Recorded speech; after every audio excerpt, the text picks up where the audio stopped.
In my experience as a counselor and spiritual director, people the world over, at least in my world and all the different people that I've met, tend to be afraid of authority.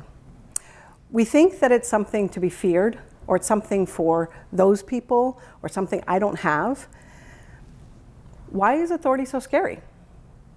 If we're created in the image of God, and Christ has authority, Christ is in us, then why are we afraid of authority? I want to submit to you that what we think of authority affects our life in big ways. And so it's a really important topic to talk about when we're talking about living in a Trinitarian relationship.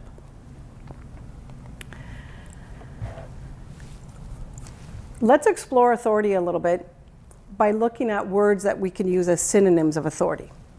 If we were to just write on here, you give me some different words, what words come to mind that could be a substitute for that word of authority?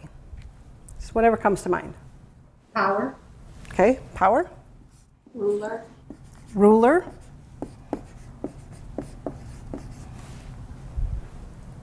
Control. Dominate.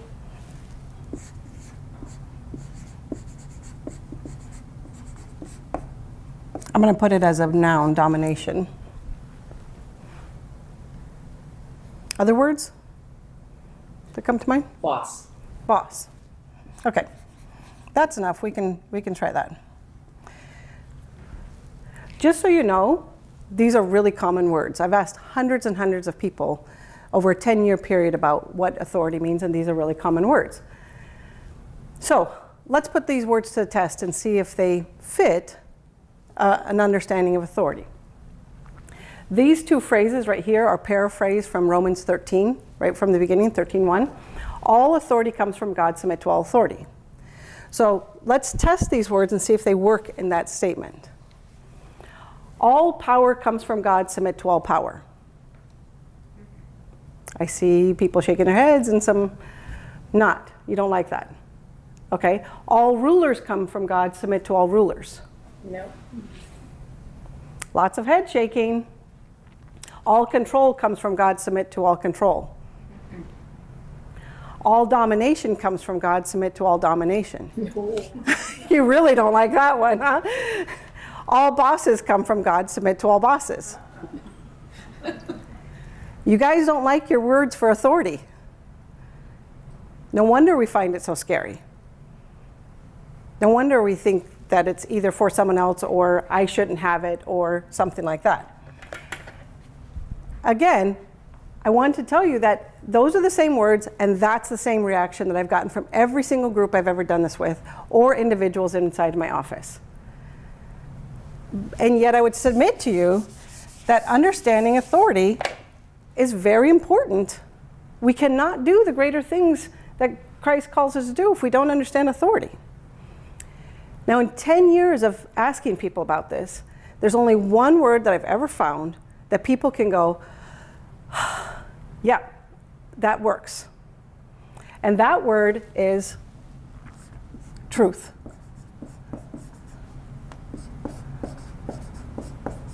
All truth comes from God, submit to all truth. You okay with that one? Could you submit to all truth? People are shaking their heads, yes. Okay, you could submit to all truth. Now, some of you might be thinking, but what about my truth? Like, what about, some people have these, what I would call little t truth. I put this intentionally with a big T truth because to distinguish it from our own little t truths. Now, in another session, we were talking about our shame and the things that we believe in our shame. I am not, or I am. Those are little t truths. If we believe anything that's other than what God says about us, that's a little t truth. Or anything that God says about somebody else. So if we think that we are a worthless piece of crap, that's our little t truth. It doesn't line up with a big T truth. So we don't have to submit to it, right? But we're not left to figure this out on our own. The God of the universe came into our world to show us the face of truth. Christ is, it says, the author and finisher of our faith. Author is part of the word of authority. This is the face of truth. So if it lines up with Christ, then it is a truth that we're called to submit to, and it's safe to submit to. When we live out of those layers of the peanut M&M that we talked about, those layers that coat our Imago Dei, the image of God within us, that's us living out of all of our little t truths. And until we can break through those and find, this is where we'll find the big T truth of Christ in me, the hope of glory. To understand this further, we're going to take this a little bit deeper. We're going to talk about 4 different kinds of authority. Okay? The first one I refer to as intrinsic authority. Intrinsic authority is what we have by virtue of the fact that we're created in the image of God, that we have an Imago Dei. Intrinsic authority is not earned, it's not given, it's a natural part of our being. It comes with the territory of being created in the image of God. We all have that intrinsic authority to decide what we like, what we don't like, to operate from Christ in me. That's just part of us. Now, I drew a line here because that's the only one that we all share, is intrinsic authority. The next one that I want to talk about is positional authority. Positional authority is not natural, it's given. You are given a position of authority by the people in your life. So if you're hired for a job, you're given a position of authority as an employee by someone who has a position of authority, a boss. Now, all of the words that you came up with, and most people do, for authority relate to positional authority. So we get it tied just to this one type of authority. The next kind of authority I want to talk about is relational authority. Relational authority is not natural, it's not given. Relational authority is earned. Relational authority is earned when you honor the intrinsic authority in another person. If you dishonor the intrinsic authority of another person, you break down relational authority. The same is true about if you operate in a position of authority without honoring the intrinsic authority, then you're going to be seen as a boss who's to be feared, that doesn't have relational authority with you. The fourth type of authority I want to talk about, I call wisdom authority. Or you can also think of it as expert authority. Although they're not exactly the same, they're related. And expert authority is not natural, it's not given, it is also earned. Anyone who's raised children up to the age of teenagers knows that you can have wisdom authority and you can have expertise, but it may not be recognized.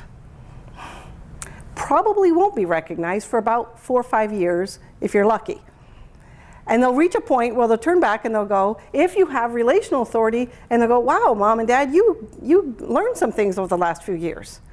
You just gained back wisdom authority. But a person could have a ton of expertise and a ton of wisdom and not recognized in their wisdom authority. All we have to do is look at Jesus to understand that. But we can understand it in many cultures and many families, the elderly people who have a lot of wisdom, and yet we value youth, so we don't honor their wisdom authority. Or somebody has expert authority that's different than the other person's expert authority, and so they think mine is right and yours is wrong. They both might have expert authority, and yet they're at odds with each other. Now, all of these can work together, or we can have just one of them. And I want to give you an example of a story of my own life where all 4 of these were working together. In the spring of 2004, my then pastor came to me and said, Katie, I'm taking this trip to Africa this year, and I think this is the one that you're to go on. Now, I just graduated a few years before that, and he'd been on me to go on a trip to Africa with him for a lot of years. And I kept saying, well, when God tells me, then we'll go. Because actually my pastor had taught me to listen to my intrinsic authority, to listen to God in me, and to honor the unity between my husband and I to decide when we're supposed to do stuff like that. So this one had been a lot of years, and this one he said, this is the one for you, because this one is going to be a marriage conference. It's perfect. You work with couples. This is for you. Now, my pastor, I honor his intrinsic authority. He had a position of authority in my life because he was my pastor. He had relational authority with me because we were friends outside of him being a pastor. We did things together. We did game nights. We went out, he and his wife, I was friends with both of them, am friends with them. And I honored his wisdom and his expert authority. But I wasn't going to let his position of authority override what he had taught me to do, to listen to Christ in me. So my husband and I took it to the Lord. We prayed about it separately, together, and neither one of us felt any inclination at all to go on this trip. Zero. I mean, like not even hitting on a little ping that we were supposed to go on this. So I came back to my pastor and I said, not feeling it. I don't feel like God's calling us to do this. And he was disappointed, but to his credit, he didn't override my intrinsic authority. He did not try to shame me. He didn't try to pressure me into going. He said, well, okay. I don't know why, but you were the first one that came to mind. So that was in March of 2004. They left on September 24th of that year, 2004. And on September 29th of September, my mother died suddenly. And I was not in Africa. And I was so grateful to God that I was not in Africa, and that that he had protected me from that, and that I was there to be with my sister. That day was one of the most poignant and precious days in my life, with my sister going to go be with my mother's body and preparing that, and then going down to my siblings in Arizona. We took my mother's body down with us, and we had a beautiful funeral. And I celebrated with all of my family. Now, I'd like to think that had we prayed about it and both Jim and I felt 100% we were supposed to be there, and I had been in Africa when my mother died, that I would have been able to go, I'm not supposed to be there. God, you knew, you led us here. I don't know, but this is where I am. But I wouldn't have had anybody to blame. I couldn't have blamed my pastor. I couldn't have blamed my husband. I couldn't have blamed anybody, because we had made this decision together. But I did not let the position override our intrinsic authority. When we do not operate from the Imago Dei, which is why Jesus says, leave your mother and father and come follow me. Because your mother and father don't make good gods. They don't make they're not the position that you're supposed to listen to the rest of your life. You're supposed to listen, we're called to listen to Christ in me. That's it. In Acts 4, Peter and John, they're standing before the council. The council is telling them, don't speak about Jesus. Because they're fearing what the people are doing. They're following this person that they don't have control over. So they say, don't speak about Jesus.